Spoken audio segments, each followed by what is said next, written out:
with Jimmy B. Ted, how you doing, buddy? You have a good call last night, Arizona State. Hey, guys. Yeah, it was, look, the atmosphere was great. Gosh, it was, I think I said at the very beginning, it made me happy to realize that despite the craziness that's happening, at least that rivalry will continue. Yeah. And those two, I assume they'll play each other however the heck this new league schedules. The Sun Devils and the Wildcats will still play twice a year. So it looks like the Pac-12 will send Arizona and Washington State to the tournament. And that would, if it ends up 2, that would be the lowest since 2012. You got Colorado, you got Utah, you got Oregon, all sitting outside looking in. Of those 3, is there one you think will kind of get in, squeak in, or maybe 2? Well, I think Colorado has the best chance, but they have to win. And maybe they did last night. They're going to have to beat Stanford again on Sunday, and then they'll have a huge game next, I guess, Thursday. They'll play at Oregon, and that'll be big.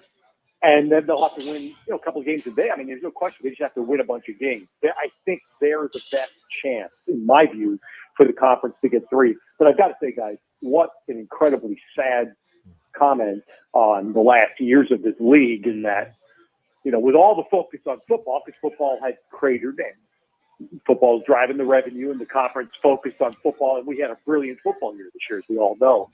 Men's basketball paid the price, and they've basically been pushed off to the side in a euphemism, and you're seeing the results of it. I mean, how in the heck is the Mountain West positioned to get 6 teams in the tournament by all the bracket boys? Yep. And the Pac-12 too? I mean, that makes no sense.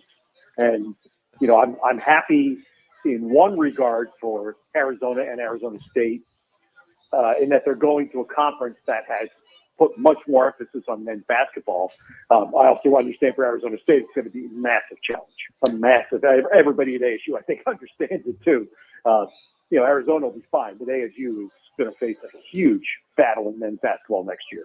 Ted, there really was no gradual drop. It was just a drop this year, like they went off the cliff. What do you attune to this being the drop that it was this year versus the last few years, or gradually falling? It just went off the cliff. Yeah, I mean, look, there like we talked about with the conference, like we talked about football, there's multiple reasons. Certainly the new world of sports has affected it. Not too many schools in the Pac are playing the NIL game at the same level as everybody else. The ruling in Tennessee last week, and no surprise it comes from SEC country, that basically NIL is now payroll. That's really what the court in Tennessee ruled. And so now you have an open payroll and you have no salary cap. Okay, baseball has the same thing, and you see what's happened in baseball. The rich have gotten richer, and the bottom end is tanked and gone the other way. And that's what's going to happen to me in the world of college athletics under this new structure. But my point to the Pac is that you've had the combination, I think, of very few schools that can play the NIL game right now and have payrolls to match other schools. And bluntly, how many programs are on the rise in our league? If you look at just generally, who's on the rise? Cal this year is the most. And clearly Washington State's having a great year, no argument. And sadly, we have too many programs in the conference that have just gone stale. I mean, I don't know how else to say it, but they really are. And they've been allowed to stay stale when change is probably warranted. All right. So with everything that has happened so far on the basketball side, do you have an idea which schools will make coaching changes? Well, I think it's there for everybody to say. Now, do I know? Certainly not. Would I guess? I would say the first 2 on the list are clearly Washington and Stanford. I think, those have just been programs. I think I just honestly have to look at them and say they're stale. Stanford has had, a pretty good array of talent come in there, but they just haven't they've made the tournament once in 17 years, I think. Washington has not been able to build it on, and they've gone backwards since Mike Hopkins' initial success there. So I think those 2 programs. I think Arizona State is facing this decision. And I'll tell you this, watching again last night, this, to me, has been a very good coaching year for Bobby Hurley. I still think it sounds very good. I mean, you look at the difference in talent on the court last night, and I think I would just ask, is Frankie Collins the only Arizona State player that would play for Arizona this year? I think that's a fair statement to make. he's the only guy that would even be in the rotation for Arizona. So given that Bobby Hurley has them to be pretty much a 500 team in the league is a heck of a job, but the program hasn't really been able to regain the traction that Bobby had early on. So I think that's going to be a question going into a league that is going to be much tougher. So, I mean, those are the prominent ones. And then the other one I think to keep an eye on, bluntly, is UCLA. I think Mick Cronin will be targeted by some other schools with a big war chest back east and south. And going to the Big Ten is a massive challenge for UCLA. I don't think very many people at UCLA are happy with this decision. And Mick would be probably near the top of that list. So I'd be keeping an eye on that one as a possible, by Mick's decision, if he were entertaining offers that may come his way.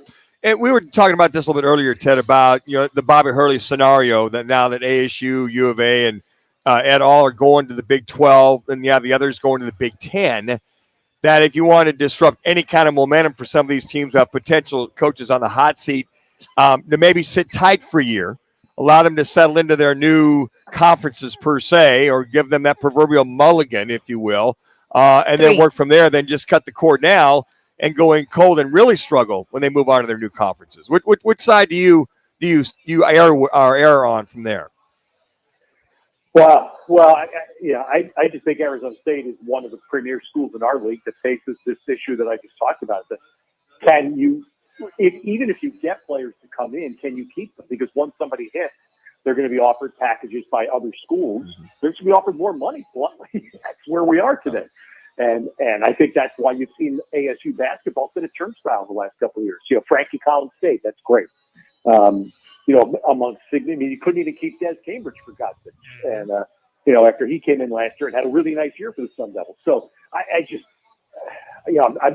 don't mean to be all negative on this. I'm just being a realist. And I think Arizona is so well equipped to handle this. They'll be fine. Arizona State has a much bigger challenge in men's basketball for sure. And again, I'm saying that given the fact that I think Bobby, looking at what he's done with this group of players this year, I think this has been one of, in my view, watching him his entire run, this is one of his better coaching years. Interesting. Ted, what's the next game you're calling? I am going tomorrow to Pullman, UCLA at Washington State Saturday. How about that? Wow. Yeah. I think if you looked at the calendar if you knew way in advance, like, Washington State was going to be where they are. I think we saw today the preseason had them at 10, I think is what we were told. So how about that story? Things are good up there this year. Well, no, it's the best story in the conference, without question. Yeah. I mean, look, Arizona is a great team. There's no argument. Arizona is a team that has very much the ability to be in the Final Four. Washington State is by far the best story, especially given what has happened with Washington State and Oregon State basically being left behind and abandoned by everybody else that was supposed to be their partners. And you know what your point? I want to say something. This absolutely highlights to me the absurdity of preseason polls right now, and I won't participate in them. I just pass when I'm asked. Yeah. No, I do. The Pac-12 asks every year, and I just pass politely because I just think they're absurd, more so now than ever. Who the hell knows who's on teams until we watch them play some games? So what Kyle Smith, Kyle Smith is hands down coach of the year. Miles Rice, the point guard, I think will be hands down freshman of the year. And they have a chance. I mean, they're going to get in the tournament and be a decent seed right now, which is, they're not just going to get to go play Dayton in the first four like ASU's had to do a couple of times. They're going to be a good seed. They'll have a chance. They'll have a chance. And they're a legitimately good team. So, that's the positive side in what hasn't been a great year for men's basketball in the league.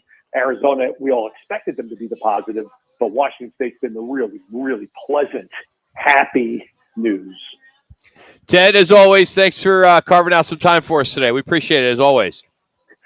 All right, guys. Thanks. Nice being with you. You got it. Ted Robinson joined us, Pac-12 Network, and he called last night's ASU U of A game, play-by-play voice for the network. And he is brought to you today by All City Towing. If you're looking for a career change that pays great and has incredible benefits, All City Towing continues to look for new people to join their team. Head to allcitytowing.com and just search careers. Real easy. All City Towing, statewide service, and they answer your call 24/7.